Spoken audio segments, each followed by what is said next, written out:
And thank you very much for joining us today. We are going to pick up a part of the route that we did of the university last time, and going to talk about a few different things and take you into different areas today. So enjoy and thanks for coming.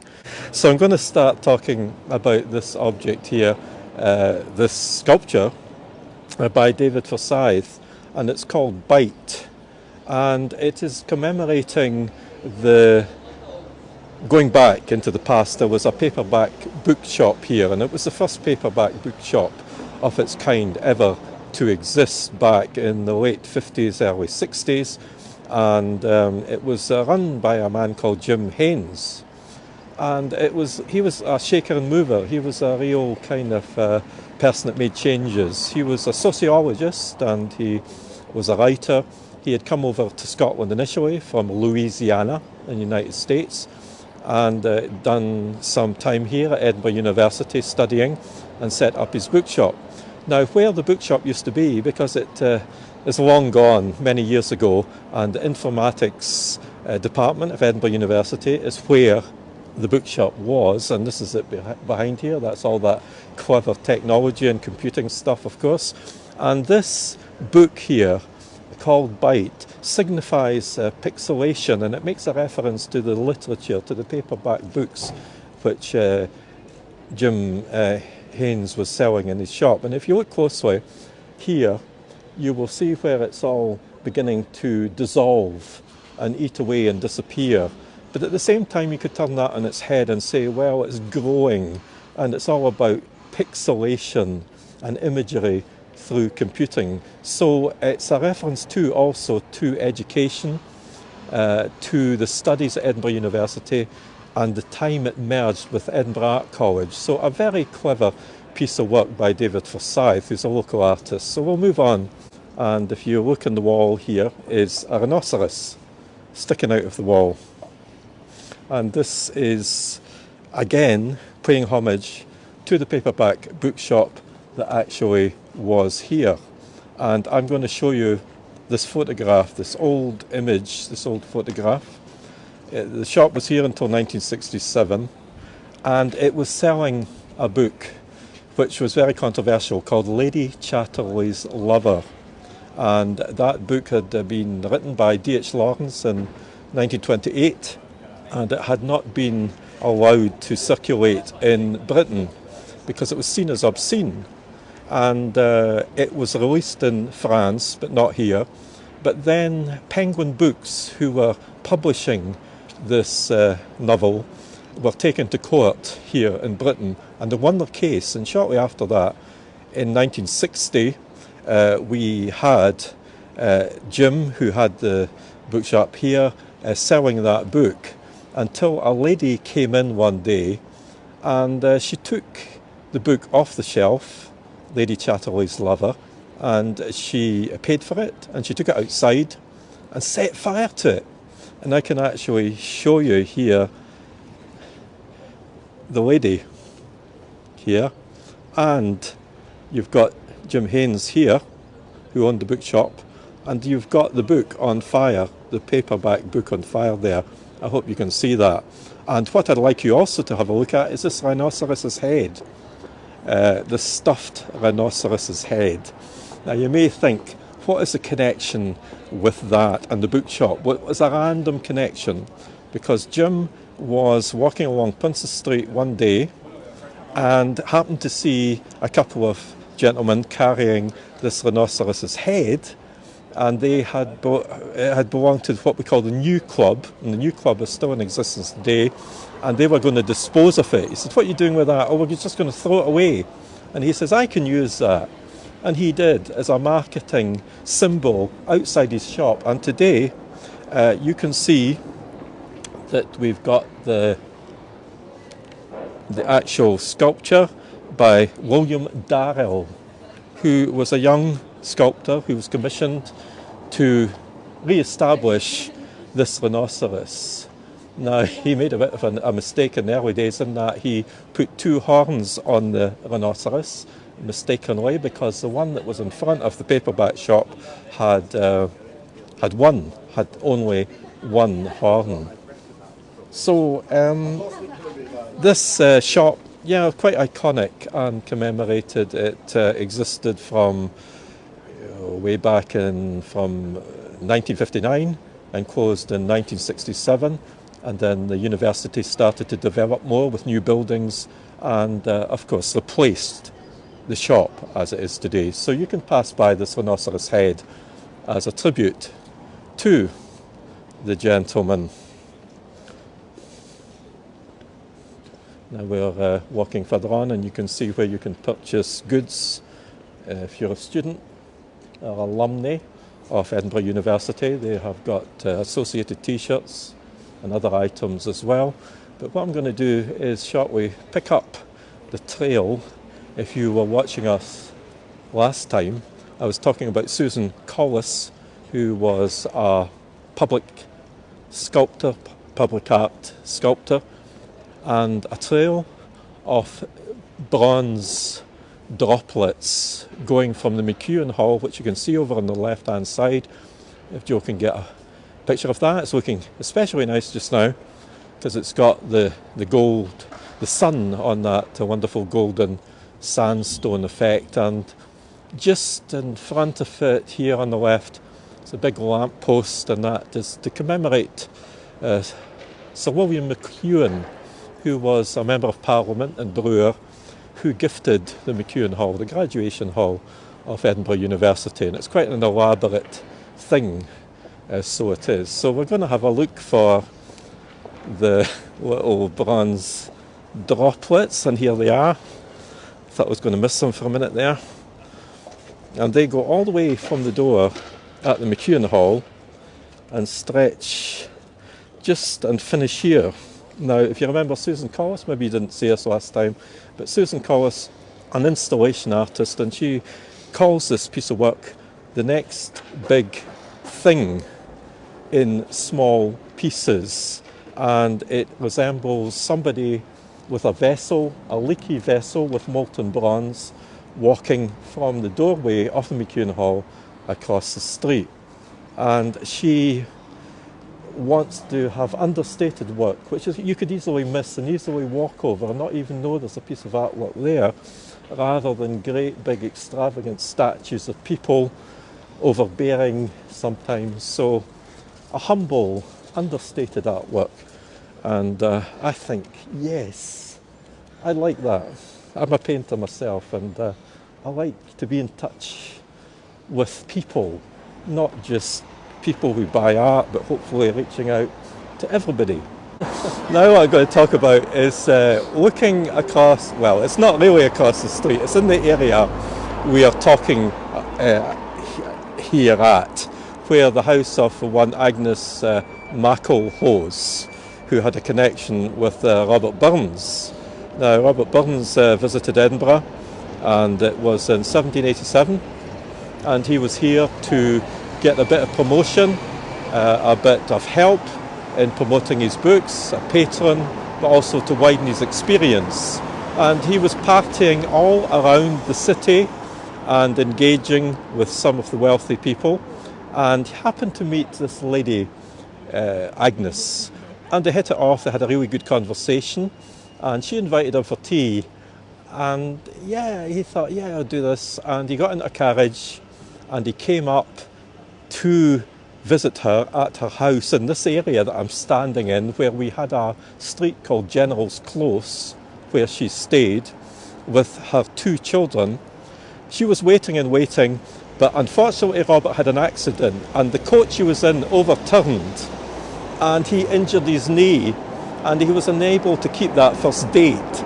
So what happened is they kept up a correspondence, and he did manage to visit her, and he came up here to this part of town, and she said, Robert, I do not want you coming in a sedan chair.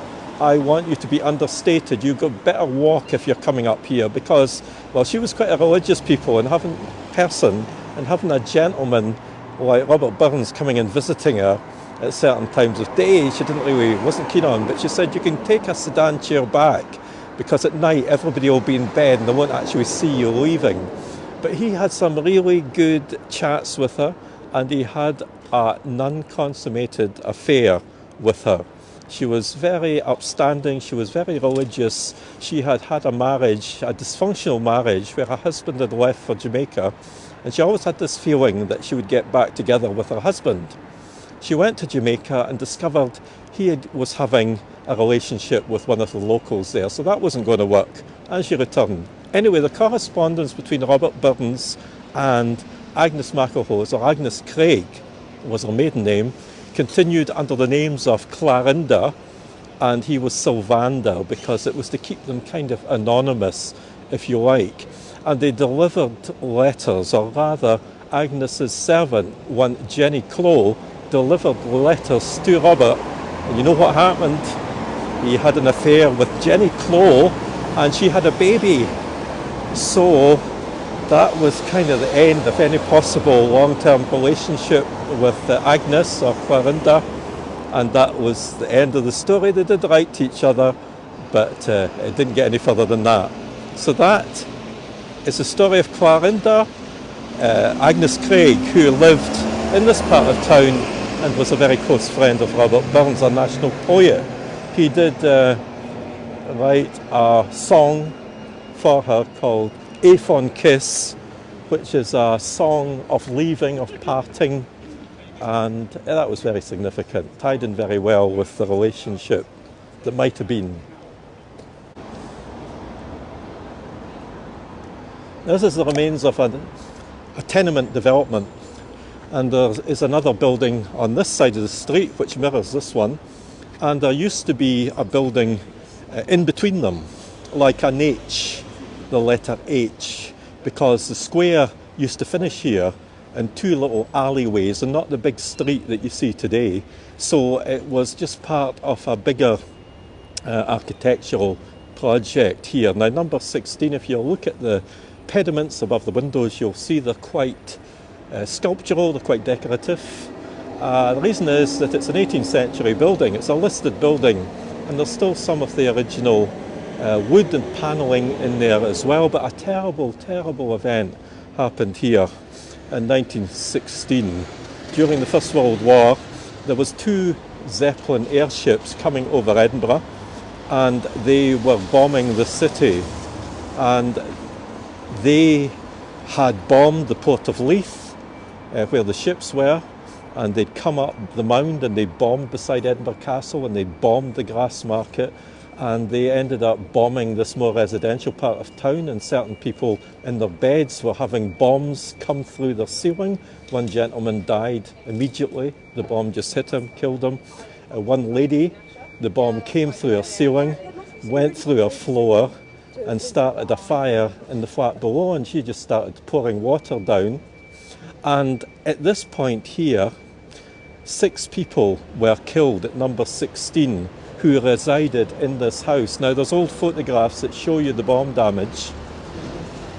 And there was a couple of people very sadly died, called Smith, called John and Walter Smith. Walter was a plumber and he was the father, and John was the son, and he was married with a child, and he was in his 20s, and he stayed here as well. They had a huge family, had about 6 sisters, and sadly both Walter and John Smith died. He was a tinsmith, John, so we know all this because when an incident like this happens in history, people like to look back and trace the history of the house. So that was a major catastrophe. And another occasion where a lady had given birth to a child, a baby, in her house in a top flat, and she was hearing the banging, the bombing and so on, and she demanded that she got shifted from that top flat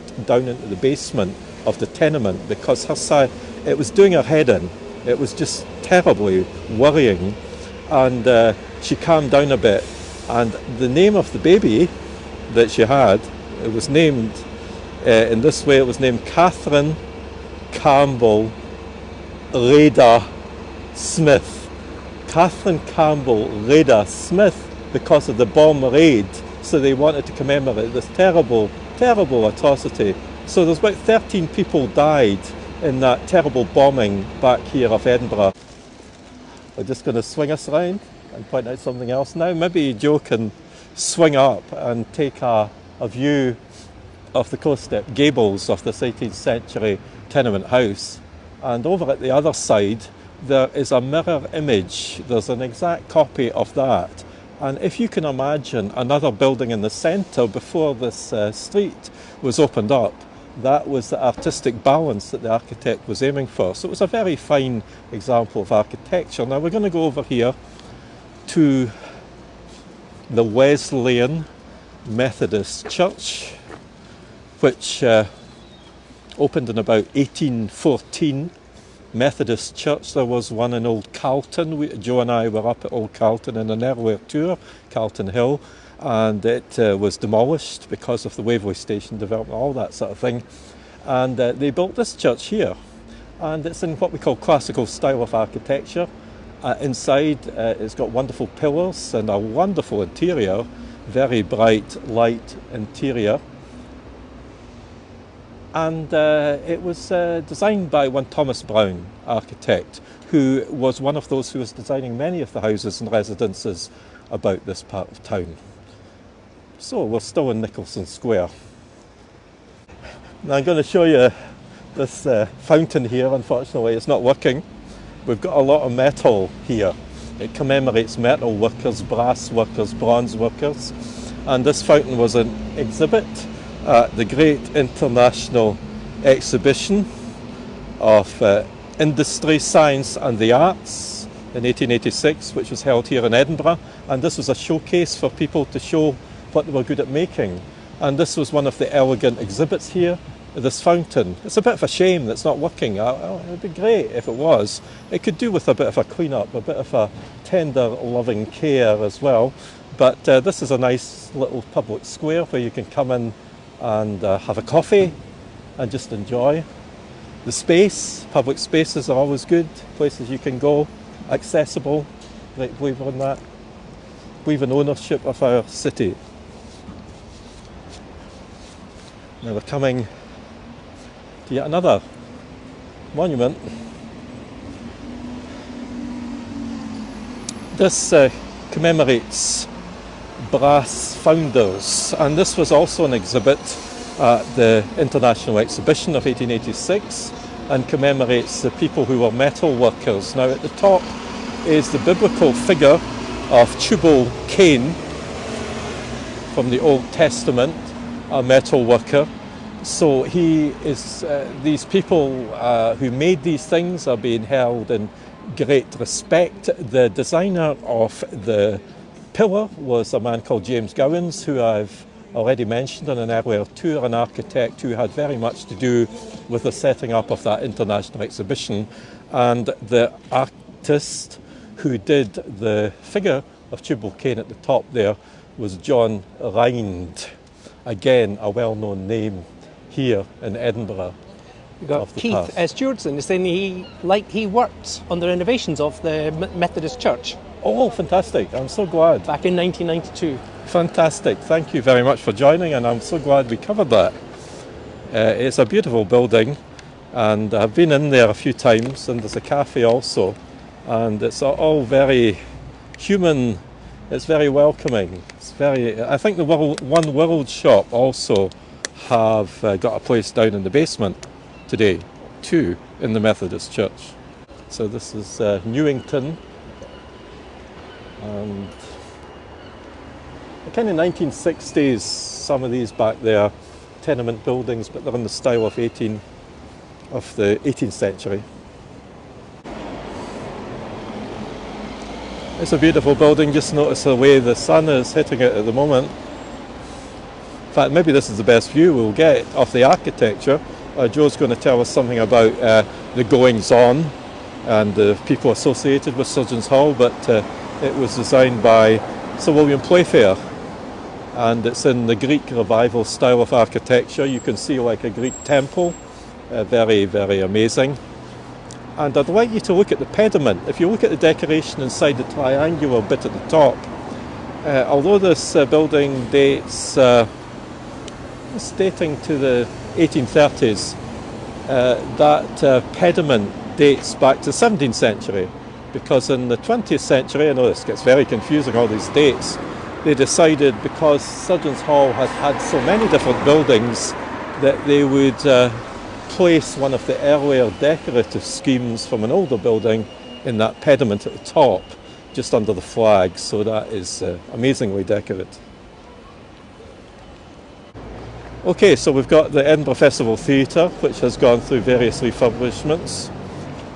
Back in 1911, there was a gentleman called Zygmunt Neuberger, and he was born in Munich. He was Jewish, he was German. He went to the United States, and he was always interested in magic, in illusions, and he became what was known as the Great Lafayette. And he was at one point the highest paid performer ever. He was just like Liberace, if you're familiar with Liberace. Some of his stage act tend to be very similar. He would have the most incredible costumes, immensely wealthy. Anyway, he came to Edinburgh as part of his tour in May of 1911. And he had his little dog, Beauty, who was a very sweet, engaging dog, which had been gifted to him by Houdini, who was a good friend of the Great Lafayette's. Now I've got a picture here that I'm going to show you shortly.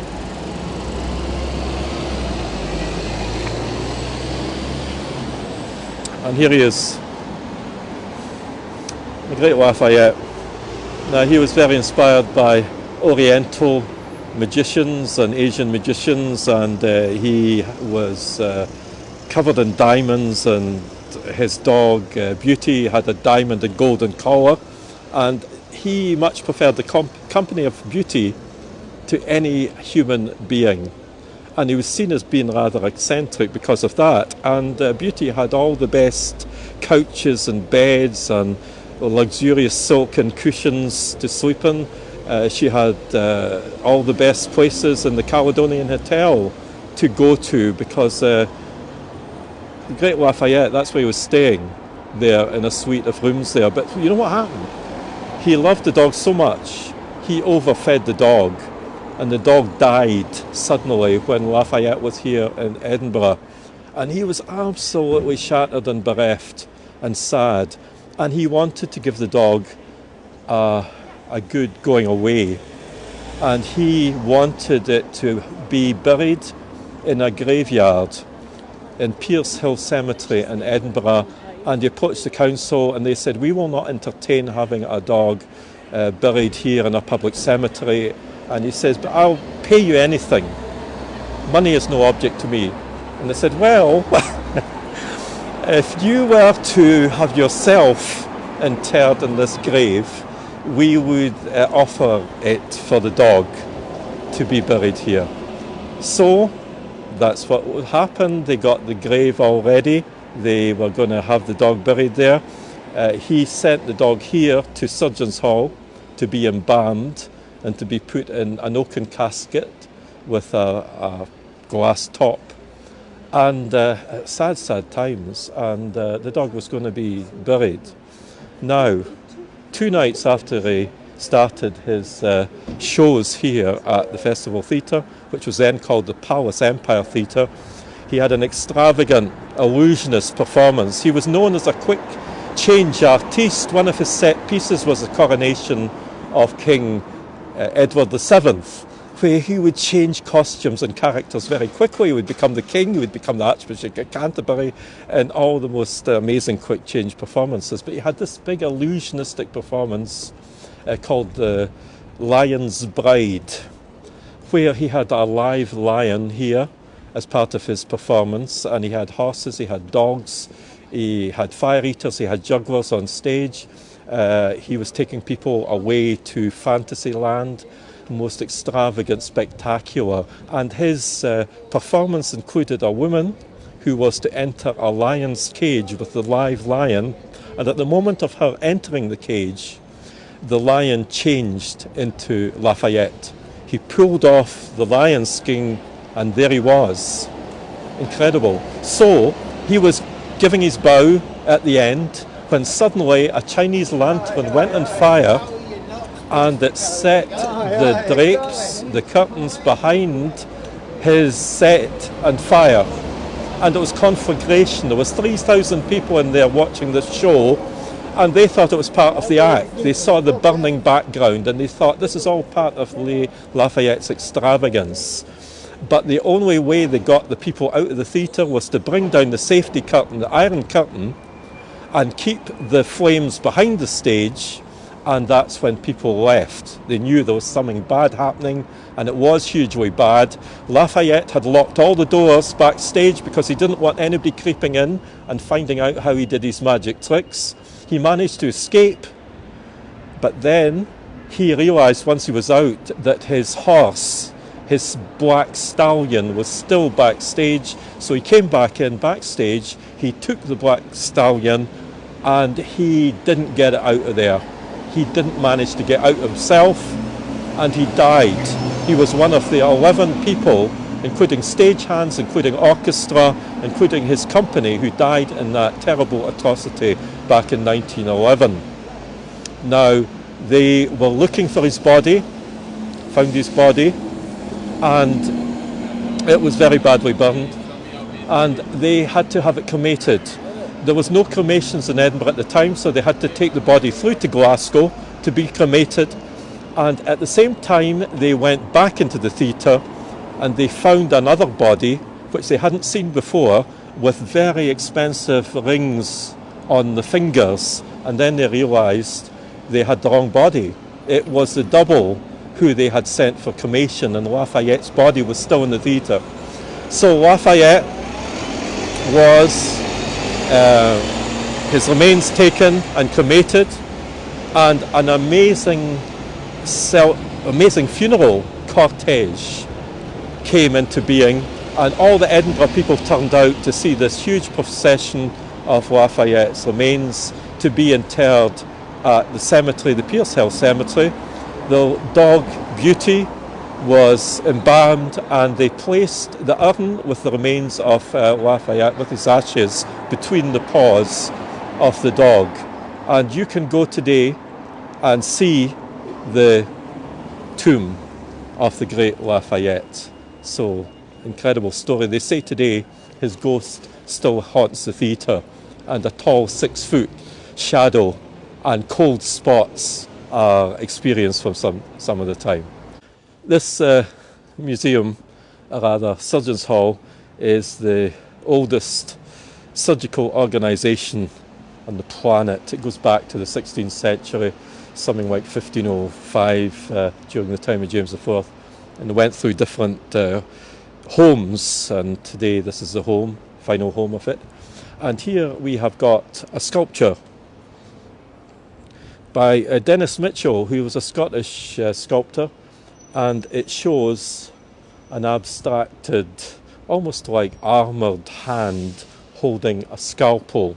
And the scalpel is very stylised, typically Scottish of course. It's got Celtic swirly shapes on it, so very significant too. And the motto, of course, which is an abridged motto from what Surgeons' Hall motto is, from here health, from here to health, which seems very fitting.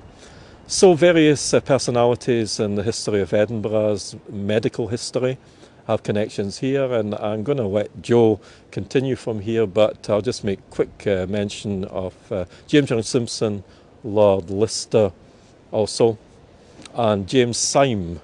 Lord Lister happened to marry James Syme's daughter.